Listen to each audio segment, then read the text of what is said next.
DoD policy and that the Army policy mirrors. Thank you. I'll yield back. Mr. Gates.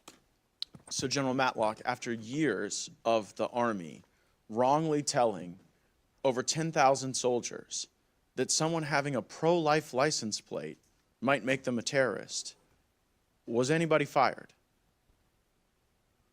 Representative, again, the chain of command is the responsible agent for adverse actions or personnel actions, and I'm not going to comment on what they've done or not done. That resides with the chain of command. Well, don't you think that has failed? Because wasn't the obligation to stop this nonsense also with the chain of command? The chain of command took upon receiving the report of the poorly developed training materials, the chain of command took immediate action. In the United States Army, 8 years might be immediate, but it doesn't seem all that immediate to me. I mean, does years and years of doing this seem like the chain of command was immediately responsive to this errant action to you? Representative, we recognize that that is a very long period of time. Okay, so we'll and that's a dispense with immediate significant then. Okay, so you're failure. kind of playing games. I mean, I think the Congress deserves to know, after you all screwed up with 10,000 soldiers, whether you fired anyone, whether you suspended anyone, whether anyone got a demotion in rank, or what the consequence was. Like, you don't get to just say it's our chain of command and it's not Congress's business when you screw up to this magnitude. Like, does that not register with you? Representative, it does. That's why I'm here today. Right, so just tell us, did anyone get fired, suspended, demoted? Any of those three?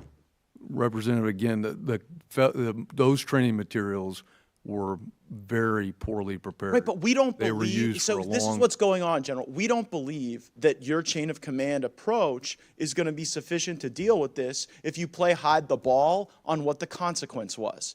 And it sort of seems to be a DoD-wide problem that, you know, that people who express policy or scripture aligned with Christian faith get demonized and attacked. I mean, we saw that in the United States Navy when the SEALs wanted to have an exception for the vaccine, and then your own Inspector General had to say that they were improperly treated. We saw it in the Marine Corps when someone posted a Bible verse and was then subjected to disciplinary action. And now here in the Army, I mean, Mr. Chairman, I'm at a loss because they won't even tell us what they've done.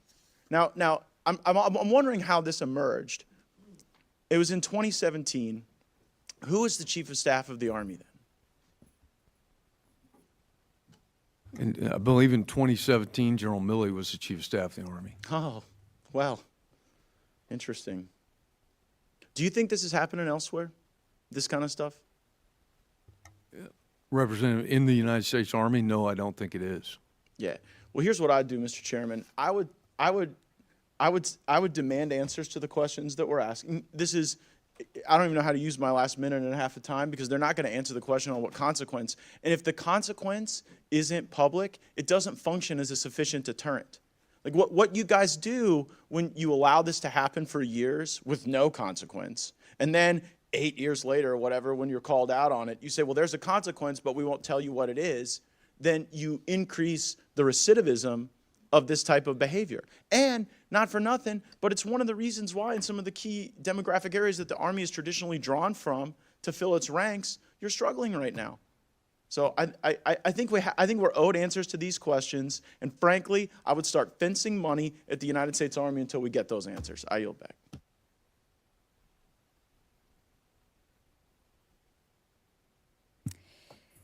Dr. Schaefer, I have a couple questions for you. Thank you both for your presence and your testimony here today. Under the leadership of SecDef Austin, the Department of Defense and each of the services has undertaken a host of actions to confront legitimate threats of extremist activity.